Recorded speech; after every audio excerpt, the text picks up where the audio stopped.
على رسوله الكريم أما بعد فأعوذ بالله من الشيطان الرجيم بسم الله الرحمن الرحيم وقضى ربك ألا تعبدوا إلا إياه وبالوالدين إحسانا آمنت بالله صدق الله العظيم وصدق رسوله النبي الكريم الأمين إن الله وملائكته يصلون على النبي يا أيها الذين آمنوا صلوا عليه وسلموا تسليما بآواز بلند درود پاک پڑھیے الصلاة والسلام عليك يا سيدي يا رسول الله وعلى آلك وأصحابك يا حبيب الله الصلاة والسلام عليك يا سيدي يا نبي الله وعلى آلك وأصحابك يا رحمة للعالمين الصلاة والسلام عليك يا سيد الأنبياء والمرسلين وعلى آلك وأصحابك يا خاتم النبيين حمد و صلاة کے بعد حضرات محترم، آج کی یہ بابرکت اور خوبصورت محفل اللہ دتا صاحب کی والدہ محترمہ مرحومہ مغفورہ کے اصال ثواب کے لیے انعقاد پذیر ہے۔ اللہ رب العالمین کی بارگاہ میں دعا ہے کہ رب ذوالجلال اپنے محبوب صلی اللہ علیہ وسلم کے صدقے اللہ دتا صاحب کی والدہ محترمہ کی کامل بخشش اور مغفرت فرمائے اور رب ذوالجلال ان کے درجات میں بے شمار بلندیاں عطا فرمائے۔ حضرات گرامی، یہ محافل یقیناً بڑی باعث رحمت ہوتی ہیں اور ان محافل میں شرکت کرنے والے لوگ بھی بڑے خوش نصیب ہوتے ہیں، اس واسطے کہ جب کسی محفل میں، کسی مجلس میں اللہ رب العالمین کا اور اللہ کے پیارے محبوب صلی اللہ علیہ وسلم کا ذکر خیر ہو رہا ہوتا ہے تو اس محفل پہ اللہ تبارک و تعالی کی طرف سے رحمتوں اور برکتوں کا نزول ہوتا ہے اور اہل مجلس پہ اللہ تبارک و تعالی سکون نازل فرماتا ہے اور اللہ تبارک و تعالی کے فرشتے جو ہیں وہ اس ذکر والی محفل کو ڈھانپ لیتے ہیں۔ حضرت ابو ہریرہ رضی اللہ تعالی عنہ اور حضرت ابو سعید رضی اللہ تعالی عنہ، یہ دونوں صحابہ فرماتے ہیں کہ ہم نے حضور سید عالم صلی اللہ علیہ وسلم کو یہ ارشاد فرماتے ہوئے سنا کہ جس جگہ ذکر کی محفل ہو رہی ہوتی ہے اس محفل کو اللہ تبارک و تعالی کے فرشتے جو ہیں وہ اپنے پروں سے ڈھانپ لیتے ہیں اور اس محفل پہ سکون نازل کیا جاتا ہے اور اس کے اوپر اللہ کی رحمت جو ہے وہ نازل ہوتی ہے۔ اس واسطے ہم لوگ یقیناً خوش قسمت ہیں کہ اس بابرکت محفل میں حاضر ہیں اور اللہ تبارک و تعالی کی جو رحمتوں کا نزول ہوتا ہے ان رحمتوں کے ہم مستحق ہیں اور یقینی بات ہے کہ اللہ کے محبوب صلی اللہ علیہ وسلم کا فرمان عالی شان یقیناً سچا ہے اور اللہ تبارک و تعالی اپنے محبوب علیہ السلام کی فرمائی ہوئی بات کو کبھی رد نہیں فرماتا۔ لہذا یہ محفل ذکر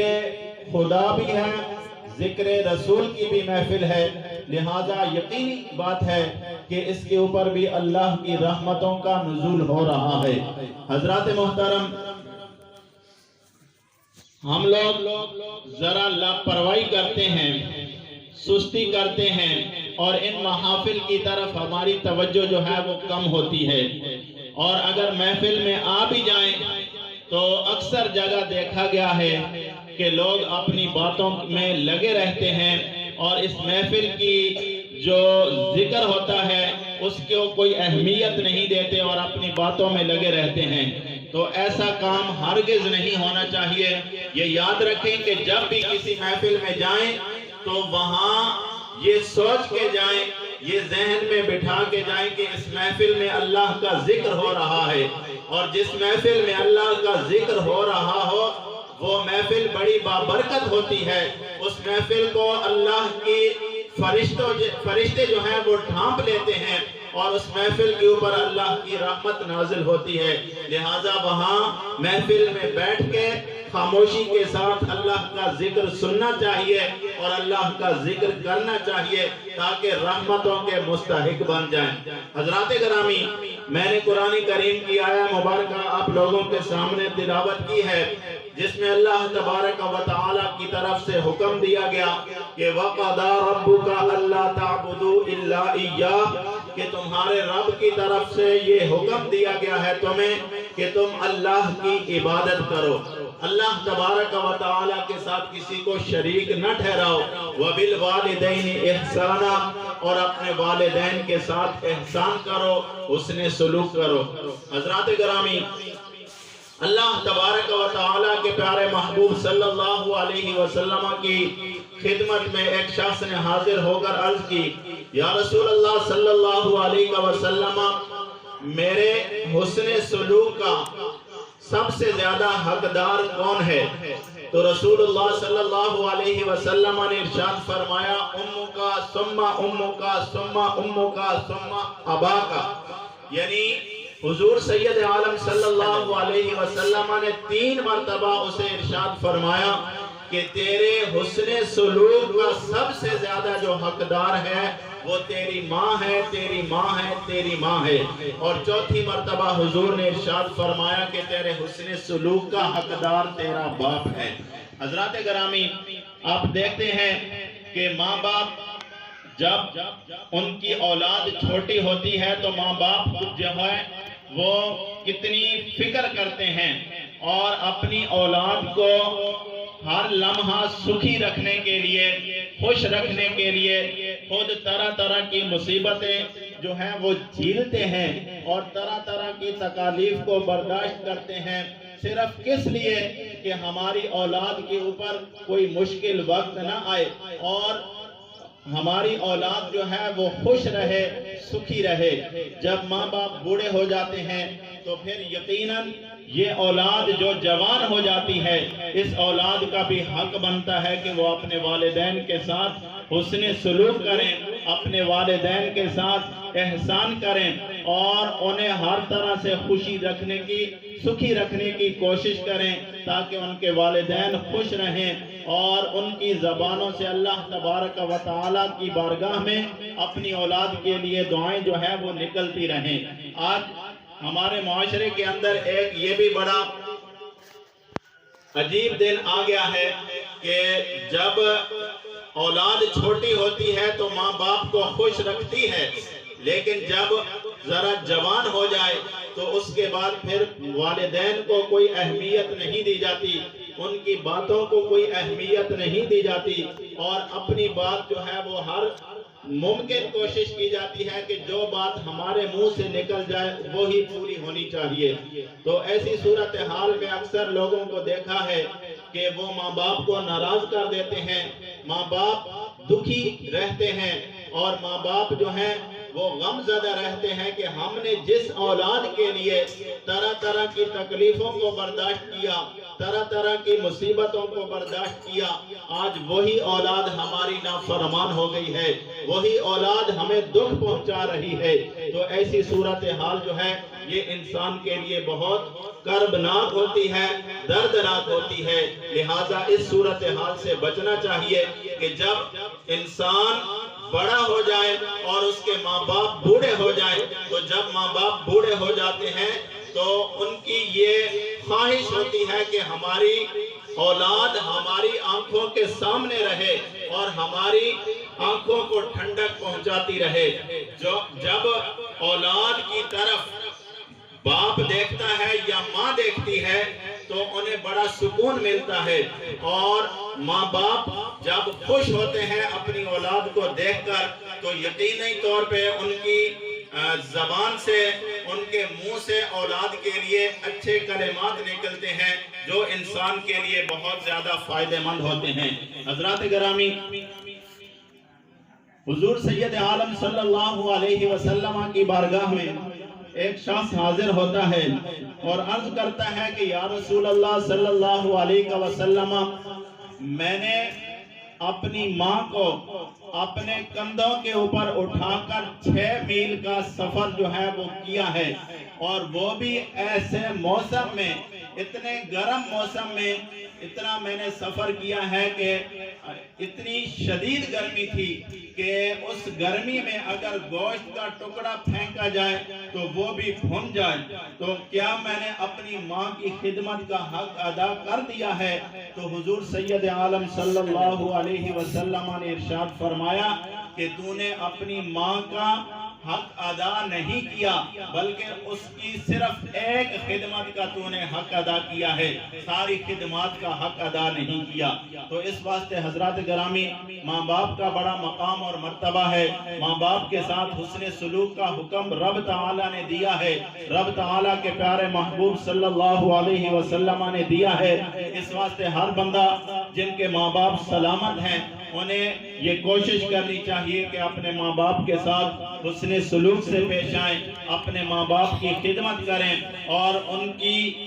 زیارت کرتے رہیں۔ اس واسطے کہ جو بندہ اپنے ماں باپ کی زیارت کرتا ہے، حضور علیہ السلام فرماتے ہیں کہ جو بندہ صبح اس حال میں کرے کہ اس کی اپنی نظر سے وہ اپنے ماں باپ کے چہرے کو دیکھتا ہے تو اللہ تبارک و تعالی اسے ایک مقبول حج کا ثواب، اس کے اخراجات کو دیکھ کے وہ ڈر جاتا ہے کہ اتنا خرچہ جو ہے میں کہاں سے لاؤں گا کہ وہاں جا کے میں حج کروں گا، اور پھر وہاں بھی جا کے کتنی مشکلات کا انسان کو سامنا کرنا پڑتا ہے۔ لیکن حضور علیہ السلام نے ارشاد فرمایا کہ اگر کوئی شخص اپنی ماں باپ کی خدمت کرتا ہے اور اگر کوئی شخص حج کا ثواب حاصل کرنا چاہتا ہے تو اسے چاہیے کہ وہ اپنی ماں باپ کی خدمت کرے اور صبح سویرے اٹھ کے اپنے ماں باپ کی زیارت کر لیا کرے، اللہ تبارک و تعالی اسے ایک مقبول حج کا ثواب عطا فرمائے گا۔ تو یہ تو ان لوگوں کے لیے ہے جن کے ماں باپ دنیا میں ہیں اور وہ اپنے ماں باپ کی زیارت کر سکتے ہیں، تو انہیں چاہیے کہ یہ کام کرتے رہیں، اس سے ماں باپ کی آنکھیں بھی ٹھنڈی ہوں گی اور اولاد کو بھی ہر روز ماں باپ کا چہرہ دیکھنے کی برکت سے اللہ تبارک و تعالی مقبول حج کا ثواب عطا فرمائے گا۔ اور جن لوگوں کے والدین اس دنیا سے چلے گئے ہیں تو ان کے لیے حضور علیہ السلام نے ارشاد فرمایا، ایک صحابی حضور کی بارگاہ میں حاضر ہوتے ہیں اور عرض کرتے ہیں کہ یا رسول اللہ صلی اللہ علیہ وسلم، میرے ماں باپ دنیا سے چلے گئے ہیں، کیا کوئی حسن سلوک کا ایسا طریقہ بھی ہے کہ وہ دنیا سے چلے گئے ہیں لیکن ان کے چلے جانے کے بعد بھی میں ان کے ساتھ کسی طریقے سے حسن سلوک کر سکتا ہوں؟ تو حضور علیہ السلام نے ارشاد فرمایا کہ ہاں، ماں باپ بے شک دنیا سے چلے گئے ہیں لیکن ان کے چلے جانے کے بعد بھی اگر تم ان کے ساتھ حسن سلوک کرنا چاہو تو کر سکتے ہو، اور اس کا طریقہ یہ ہے کہ الصلاۃ علیہا، جب ماں باپ دنیا سے چلے جائیں تو ان کے چلے جانے کے بعد ان کی نماز جنازہ ادا کرو، یہ ان کے ساتھ حسن سلوک ہے۔ اور دوسرا کیا ہے؟ والاستغفار لہما، اور اگر ماں باپ دنیا سے چلے جائیں ان کے ساتھ تم حسن سلوک کرنا چاہتے ہو تو اس کا طریقہ یہ ہے کہ ان کے لیے بخشش کی، ان کے لیے مغفرت کی دعا کرتے رہو، یہ تم اپنے والدین کے ساتھ حسن سلوک کرتے رہو گے۔ اور ایک روایت میں آتا ہے کہ حضور علیہ السلام نے ارشاد فرمایا قیامت کا دن ہوگا، ایک بندہ جو گناہگار ہوگا وہ اللہ کی بارگاہ میں جب وہ دیکھے گا کہ اس کا درجہ جو ہے وہ بلند کر دیا گیا ہے اور اس کی بخشش فرما دی گئی ہے اور اس کو معاف کر دیا گیا ہے، تو وہ اللہ کی بارگاہ میں سوال کرے گا، یا اللہ میں تو بڑا گناہگار تھا، میں تو سیاہکار تھا، لیکن میرا یہ درجہ، مجھے یہ مقام اور مرتبہ کیسے ملا کہ میرے درجات کو بلند کر دیا گیا؟ تو اللہ تبارک و تعالی ارشاد فرمائے گا کہ یہ تیرے کسی کام کی وجہ سے تیرے درجے کو بلند نہیں کیا گیا، بلکہ تیرے یہ درجے اس واسطے بلند کیے گئے کہ تیری جو اولاد تھی اس نے تیرے لیے دعائے مغفرت کی ہے، تو اس دعائے مغفرت کی برکت سے میں نے تیرے یہ درجے بلند کر دیے ہیں۔ تو اس سے پتہ چلتا ہے کہ اگر ماں باپ دنیا سے چلے جائیں تو ان کے چلے جانے کے بعد ان کے لیے دعائے مغفرت کرتے رہنا چاہیے اور بار بار دعائے مغفرت کرنی چاہیے۔ اس سے کیا فائدہ ہوتا ہے کہ ماں باپ کے درجات جو ہیں وہ اللہ تبارک و تعالی بلند کرتا ہے اور ان کی بخشش فرما کر انہیں جنت میں اعلیٰ مقام عطا کرتا ہے۔ حضرات محترم، ہم سب لوگوں کو چاہیے کہ ہم اپنے ماں باپ جن کے زندہ ہیں، سلامت ہیں، انہیں اپنی ماں باپ کی خدمت کرنی چاہیے اور ان کے ساتھ حسن سلوک سے پیش آنا چاہیے، ان کی اطاعت کرنی چاہیے، اور جن کے ماں باپ دنیا سے چلے گئے ہیں انہیں چاہیے کہ وہ اپنے والدین کے لیے استغفار کرتے رہیں، بخشش کی دعائیں کرتے رہیں۔ اس سے اولاد کا بھی فائدہ ہوگا، زندوں کا بھی فائدہ ہوگا، اور جو دنیا سے چلے گئے ہیں ان کو بھی فائدہ پہنچے گا۔ اللہ کی بارگاہ میں دعا ہے کہ رب ذوالجلال ہم سب کو عمل کی توفیق عطا فرمائے۔ آمین وآخر دعوانا ان الحمدللہ رب العالمین۔